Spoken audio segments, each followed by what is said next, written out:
Part 6.6 The Cattle Al-An'am. Assalamu alaikum. Welcome back to Sufi Essence with Hammad Syed.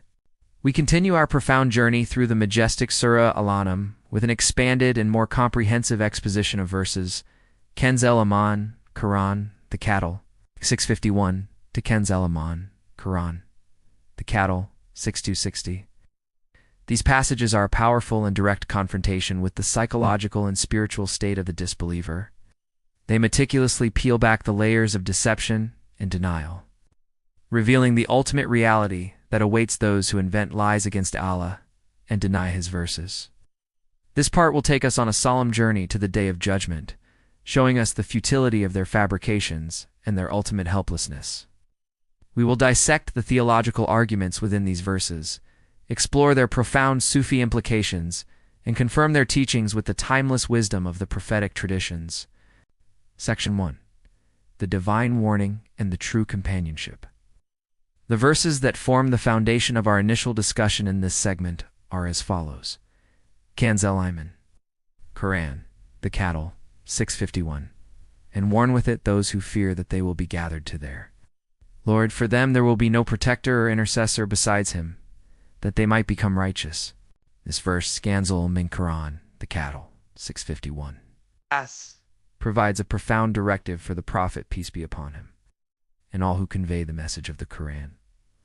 The warning is not for everyone, but is specifically addressed to those who fear that they will be gathered to their Lord. This distinction highlights a crucial point. The message of the Quran is most effective for those whose hearts are already predisposed to spiritual awareness and accountability. For such people, the Quran is a confirmation of their innermost fears and a guide to spiritual righteousness. The verse then states a fundamental truth of Tawad. On the Day of Judgment, there will be no protector or intercessor besides Allah. This is a direct refutation of the polytheists' belief in the intercession of their idols and a powerful reminder that true hope and salvation lie only in Allah's mercy. The ultimate goal of this warning is not to instill despair, but to inspire spiritual rectification and taqwa piety. Kanzul Iman, Quran, the cattle, 652. And do not turn away those who call upon their Lord morning and afternoon, seeking His face. Upon you is not at all of their account, and upon them is not at all of your account. So if you turn them away, you will be among the wrongdoers. This verse, Kanzul Iman, Quran, the cattle, 652, provides a beautiful and powerful lesson in spiritual companionship and social justice. It is a direct and compassionate instruction to the Prophet, peace be upon him, to not turn away from the poor and humble believers who call upon their Lord with sincerity. The Meccan elite had demanded that the Prophet, peace be upon him, distance himself from the poor and the weak. But this verse makes it clear that such an act would be an immense injustice. The phrase, seeking His face, is a beautiful and a profound expression of pure intention, signifying that their worship is not for any worldly gain, but for the sake of Allah alone. The verse also provides a powerful lesson in accountability, stating that the Prophet, peace be upon him, is not responsible for their accounts, nor are they for his. The ultimate consequence of turning away such people is to be among the wrongdoers. A severe and a terrifying warning that social injustice is a profound spiritual transgression. Kanzul Iman, Quran, the cattle, 653. And thus we have tried some of them with others, that they would say, is it these upon whom Allah has conferred favor among us? Is not Allah most knowing of the grateful? This verse, Kanzul Iman, Quran, the cattle, 653, provides a deep and a profound insight into the nature of divine testing. The verse states that Allah tests people by placing them in situations where their true nature is revealed. The Meccan elite, in their arrogance, looked down upon the poor believers and asked, is it these upon whom Allah has conferred favor among us? They judged people by their wealth and social status, failing to see the immense spiritual blessing that Allah had bestowed upon the poor believers. The verse then responds with a rhetorical question. Is not Allah most knowing of the grateful? This is a powerful refutation of their arrogance, stating that Allah knows the hearts of His servants and bestows His favor not based on worldly status, but on the sincerity and gratitude of the heart. Kanzul Iman, Quran, the cattle, 654. And when those who believe in our verses come to you, Say, peace be upon you. Your Lord has decreed upon himself mercy. Indeed, whoever of you does wrong in ignorance, and then repents after that and corrects himself, then, indeed, he is forgiving and merciful. This verse provides a beautiful and a profound instruction for the Prophet, peace be upon him, on how to treat the believers. The command to say, peace be upon you, is not a mere greeting, but a profound expression of spiritual security and brotherhood. The verse then reiterates the magnificent attribute of Allah, that he has decreed upon himself mercy. This is a profound and essential theme of the Quran. The verse then provides a magnificent message of hope and repentance, stating that for those who do wrong in ignorance and then repent and rectify themselves, Allah is forgiving and merciful. This verse is a powerful antidote to despair and a beautiful call to sincere repentance. Kanzul Iman Quran, the Cattle 655. And thus do we explain the verses in detail, and so the way of the criminals will become manifest. This verse, Kanzul Iman Quran, the Cattle 655, provides a profound insight into the purpose of the Quran. It explains that Allah diversifies his verses, presenting them in a clear and a detailed manner so that the way of the criminals will become manifest. The Quran is not just a book of spiritual guidance, but a book of profound psychological and social insight. It reveals the true nature of the criminals, their arrogance, their denial, and their spiritual blindness by exposing the contrast between the way of the believers and the way of the criminals. The verses serve as a clear and an unmistakable signpost, guiding the believers and revealing the path of destruction for the disbelievers. Its context of revelation, the social dynamics of early Islam, and the divine wisdom of trial. The verses in this section were revealed at a time when the early Muslim community was facing immense social and economic pressure. The Meccan elite, who were the leaders of the society, looked down upon the poor and the weak believers, and they used their social status as a means of mockery and ridicule. These verses directly address this social injustice and provide a profound spiritual lesson. They teach that true honor is not in social status or wealth, but in the sincerity of one's heart and the purity of one's intentions. The verses also serve as a profound form of divine comfort to the poor and the weak believers, reassuring them that they are not alone and that their sincerity is more valuable in the eyes of Allah than the wealth and the social status of the disbelievers. The verses also highlight the importance of patience and perseverance in the face of social persecution. Sufi perspective, the alchemy of the heart and the essence of adab from a Sufi perspective. The humility and the sincerity mentioned in these verses are a core part of the Sufi path. The Sufi sees Iblis, Satan, as the ultimate embodiment of spiritual arrogance, while the Prophet, peace be upon him, is the ultimate embodiment of humility. The hardness of hearts in Kanzul Iman, Quran, the Cattle 643, is the spiritual sickness that the Sufi strives to heal through constant remembrance of Allah and muraqabah contemplation. The Sufi understands that the true fakir spiritual poverty is a state of utter dependence on Allah, a state that breaks the ego's illusion of self-sufficiency. The verse on not turning away the poor believers is a profound lesson in adab, spiritual etiquette, teaching the Sufi that true nobility is to be found in the company of the humble and the sincere, not in the company of the arrogant and the wealthy. The Sufi believes that the true spiritual alchemy is to turn the heart of a person from a hard rock into a soft and a receptive vessel for divine light.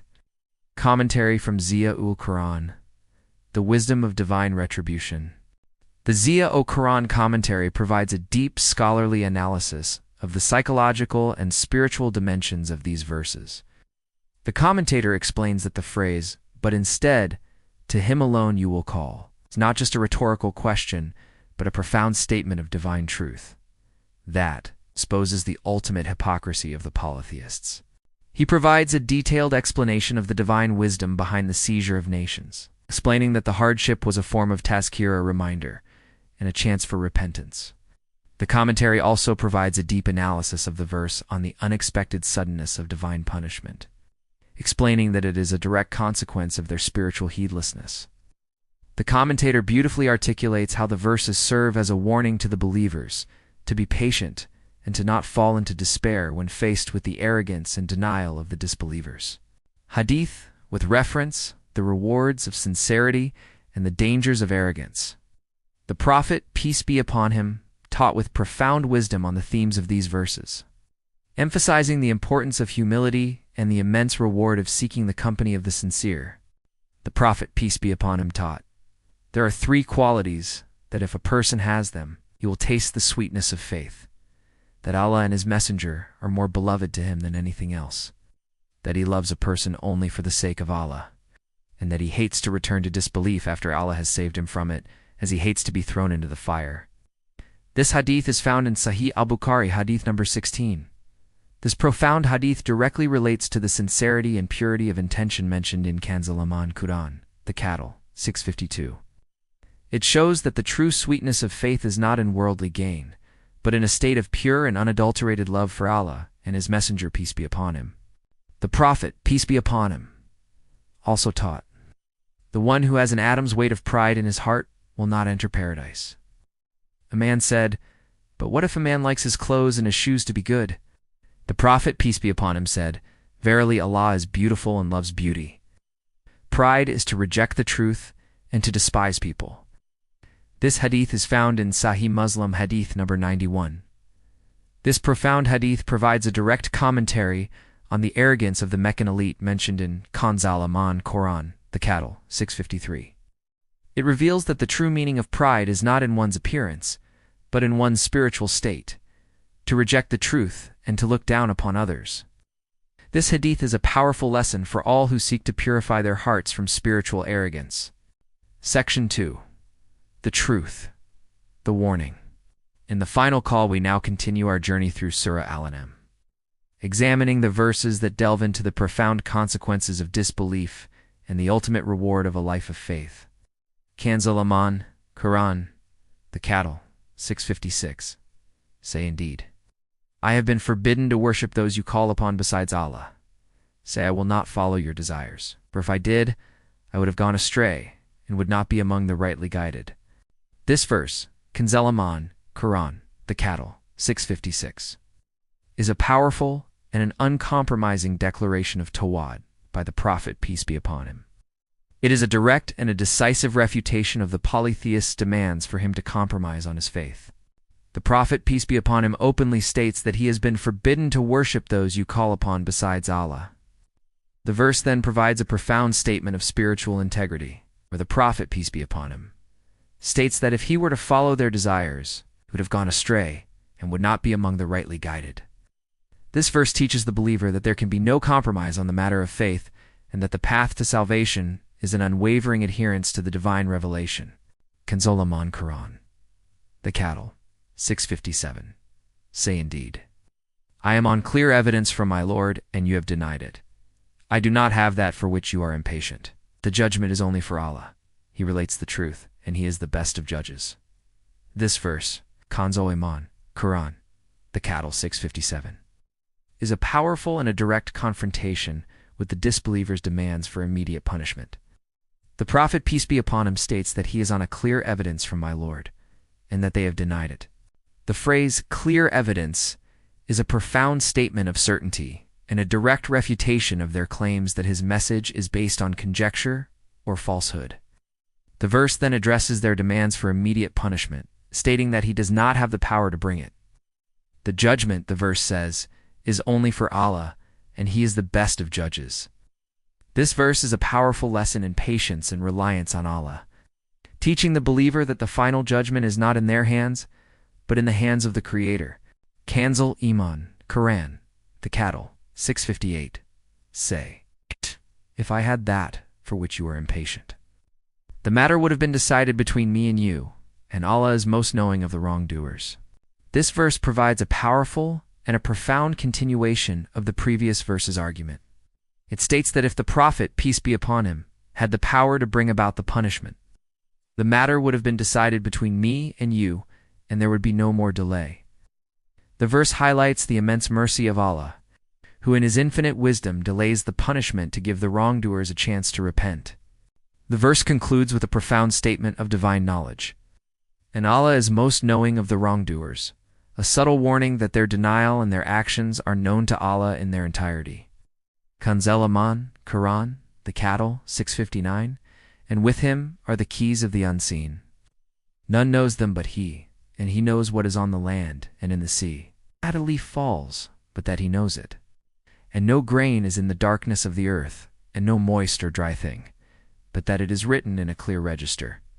This verse, Kanzul Quran, the cattle, 659, is a magnificent and an all-encompassing statement on the absolute and infinite knowledge of Allah. It begins by stating that with him are the keys of the unseen, which is a knowledge that is exclusive to him alone. The verse then provides a series of breathtaking metaphors to illustrate the scope of his knowledge. He knows what is on the land and in the sea. Not a leaf falls, but that he knows it, and no grain is in the darkness of the earth, but that it is known to him. This verse is a powerful refutation of any claims of knowledge of the unseen by any creature and a preacher, and a profound statement of divine omniscience. Kanzul, Iman, Quran, the cattle, 6260. And it is he who takes your souls by night and knows what you have done by day. Then he revives you therein that a specified term may be fulfilled. Then to him is your return. Then he will inform you of what you used to do. This verse, Kanzul Quran, the cattle, 6260, is a beautiful and a powerful statement on the nature of life and death, and the ultimate return to Allah. It states that it is Allah who takes your souls by night, a profound and a poetic description of sleep. He knows all that we have done during the day and in our waking state. He then revives you therein so that a specified term may be fulfilled. This verse reveals a profound truth. Every day of our life is a new lease, a new chance to rectify our lives and to prepare for the ultimate return. The verse concludes with a solemn reminder that to him is our return, and he will inform us of all that we used to do. Our comprehensive analysis of the verses of Surah Al-An'am reveals a profound and interconnected argument for the absolute oneness of Allah. The surah masterfully transitions from the Allah's ultimate futility of denying the hour to the ultimate absurdity of polytheism. It teaches us that this life is a brief and fleeting test, and that true existence and success lie in the hereafter.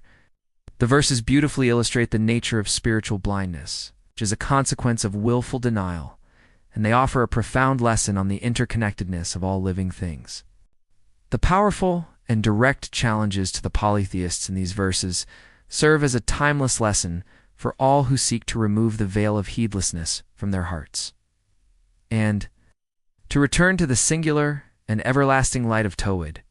May Allah Ar-Rahman and Ar-Rahim guide your heart to the truth, and may He protect you from the grave injustice of lying against Him.